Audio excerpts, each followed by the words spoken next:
Petitioner number 1 YSR Congress party, petitioner number 2 Abdul Hafeez Khan. సుప్రీంకోర్టులో case వేసినాం. ఈరోజు లిస్టెడ్ ఉంది మా కేసు. ఈరోజు నంబర్ 36 నంబర్ పైన లిస్టెడ్ ఉంది. అందరికీ నమస్కారం, అస్సలాము అలైకుం. ఈరోజు వక్ఫ్ చట్టం పైన ప్రతి ఒక్కరూ మాట్లాడుకోవడం జరుగుతుంది. వేలాది మంది బయటికి వచ్చి నిరసన తెలపడం జరుగుతుంది. నెల్లూరులో ఉండని, కడపలో ఉండని, అనంతపూర్లో ఉండని, మరియు నర్సరావుపేటలో ఉండని, నంద్యాలలో ఉండని, ప్రతి ఒక్క నగరంలో కూడా ఈరోజు వేలాది మంది ముస్లిం సోదరులు వక్ఫ్ చట్టం పైన వ్యతిరేకంగా నిరసన తెలుపుతున్నారు. కానీ తెలుగుదేశం పార్టీలో ఉండే నాయకులకు మాత్రము మా మనోభావాలు అర్థం కావడం లేదు. ఈ చట్టం వల్ల ఎలాంటి నష్టం జరుగుతుంది అనేది అర్థం కావడం లేదు. మా వాళ్ళలో చదువుకున్న వాళ్ళు కానీ చదువు లేని వాళ్ళకి కానీ అర్థమైంది. కానీ ఎంతో నాలెడ్జ్ ఉంది 40 సంవత్సరాల చరిత్ర ఉంది అని చెప్పే పార్టీకి మాత్రము కొన్ని విషయాలు అర్థం కావడం లేదంటే నాకు చాలా ఆశ్చర్యకరంగా ఉంది. నిజంగా చెప్పాలంటే ఈ చట్టం తీసుకొని రావడం వల్ల ముస్లిం సమాజానికి మేలు జరుగుతుందా, నష్టం జరుగుతుందా? ఖచ్చితంగా దీనివల్ల నష్టం జరుగుతుంది అని ముస్లిం సమాజం నమ్ముతుంది. ఈ చట్టం ద్వారా అన్కాన్స్టిట్యూషనల్గా తీసుకొని వచ్చినారు అంటే రాజ్యాంగం ఏదైతే హక్కులు కల్పించిందో దానికి విరుద్ధంగా ఈ చట్టం తీసుకొని వచ్చినారు అని చెప్పి ప్రతి ఒక్కరూ నమ్ముతున్నారు.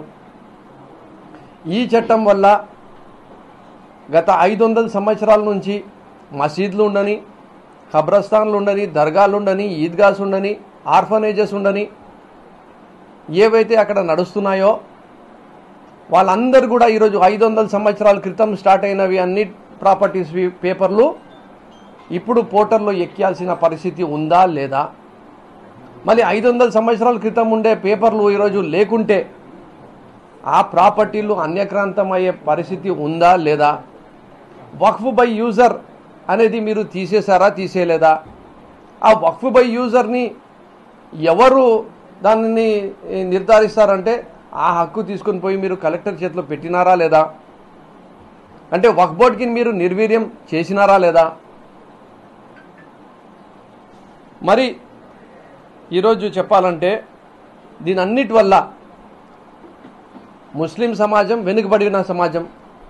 ముస్లిం సమాజంలో ఉద్యోగాలు లేవు, విద్య లేదు, సరిగ్గా వాళ్ళకు వైద్యం అందడం లేదు, వాళ్ళు ఎంతో బీద పరిస్థితుల్లో బతుకుతున్నారు. కనీసం వాళ్ళకు ఒక మనశ్శాంతి ఏముండిందంటే మేము ధార్మికంగా మా ఆచరణల్ని మేము ప్రశాంతంగా డాక్టర్ బాబాసాహెబ్ అంబేద్కర్ గారు ఇచ్చిన రాజ్యాంగాన్ని బట్టి మేము చేసుకోగలుగుతున్నాము అని చెప్పి ఈరోజు ఒక మనశ్శాంతితో ఉండినారు. వాళ్ళకు ఉండేది ఒకటి మనశ్శాంతి, మేము మా ధర్మంని పాటించుకోగలుగుతున్నాము స్వేచ్ఛతో అని చెప్పి. ఆ స్వేచ్ఛని కూడా లేకుండా చేయడం కాదా ఈ యాక్ట్ వల్ల అని చెప్పి నేను సూటిగా అడుగుతున్నా. ఈరోజు ఢిల్లీ నుంచి గల్లీ వరకు, కశ్మీర్ నుంచి కన్యాకుమారి వరకు ప్రతి ఒక్క వక్ఫ్ ఆస్తి లిటిగేషన్లో పోయే పరిస్థితి ఉందా లేదా అని చెప్పి నేను సూటిగా అడుగుతున్నా మా తెలుగుదేశం నాయకులకు, సోదరులకు. అరే ఇంతమంది లబోదిబో కొట్టుకుంటున్నారు స్వామి. 232 మంది ఎంపీలు వ్యతిరేకంగా ఓటు వేసినారు. జేపీసీలో ప్రతి ఒక్క ప్రతిపక్ష పార్టీ వ్యతిరేకంగా చెప్పింది. ముస్లిం సమాజంలో ఉండే ఆల్ ఇండియా ముస్లిం పర్సనల్ లా బోర్డు ఉండని, జమాత్ ఇస్లామీ ఉండని, జమీయతే ఉలమా ఉండని, అహ్లే హదీస్ ఉండని, సున్నతుల్ జమాత్ ఉండని, తబ్లీగీ జమాత్ ఉండని, ఎవరికి అడిగినా ఒకటే మాట చెప్తున్నారు, ఇది రాజ్యాంగానికి వ్యతిరేకంగా ఉంది, మాకు ఈ చట్టం వద్దు, దీనివల్ల నష్టం జరుగుతుంది, దీనివల్ల ఎన్నో ఇబ్బందులకి గురి అవుతాము, ఎన్నో లీగల్ కేసెస్ అయిపోతాయి, అలాగే హిందూ ముస్లిం అని గొడవలు కూడా సృష్టించే వాతావరణంకి వస్తుంది, దీంట్లో ఏదైతే సోదర భావం ఉందో, ఏదైతే ఐక్యత ఉందో అది పోయే పరిస్థితులు వస్తాయి అని వాళ్ళు చెప్తుంటే తెలుగుదేశం పార్టీ నాయకులకు అర్థం కావడం లేదు. దాదాపు 20 నుంచి 30 మంది ముస్లిం ఎంపీలు ఉంటారు పార్లమెంట్లో. ప్రతి ఒక్కరు కూడా లేచి ఏం చెప్పినారు, ఈ బిల్లు వల్ల నష్టం జరుగుతుంది, ఈ బిల్లు తీసుకొని రావద్దండి అని చెప్పడం జరిగింది. వాళ్ళు ఓటు దానికి విరుద్ధంగా వేయడం జరిగింది. కానీ తెలుగుదేశం పార్టీ నాయకులకు మాత్రం అర్థం కావట్లేదు. బీజేపీ ఏమి చెప్తే అదే మీరు చేస్తున్నారు. మీరు ఏం చేశారయ్యా? లోక్సభలో ఓటేశారా లేదా? రాజ్యసభలో ఓటేశారా లేదా? తెలుగుదేశం పార్టీ సూటిగా అడుగుతున్నా. కానీ వాళ్ళ అబద్ధాలు ఎట్లా ఉంటాయంటే, మా ఫ్లోర్ లీడర్స్ మిథున్ రెడ్డి గారు ఉండని లోక్సభలో, రాజ్యసభలో వైవి సుబ్బారెడ్డి గారు ఉండని లేచి నిలబడి ఇది అన్కాన్స్టిట్యూషనల్ బిల్ ఉంది కాబట్టి, ఫండమెంటల్ రైట్స్ ఆఫ్ ద సిటిజన్స్కి వ్యతిరేకంగా ఉంది కాబట్టి మేము దీనికి ఓటు అగెయిన్స్ట్గా వేస్తున్నాము అని చెప్పడం జరిగింది.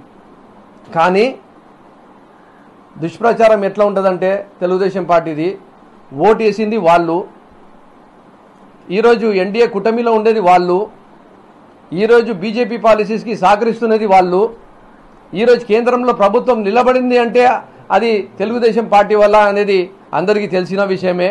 కానీ చెప్పేది ఏమి అంటే వైఎస్ఆర్ కాంగ్రెస్ పార్టీ పైన బురద వేసేయాలి. అరే బాస్, అట్లీస్ట్ మా దగ్గర గట్స్ ఉన్నాయి, మేము ఒక స్టాండ్ తీసుకున్నాము.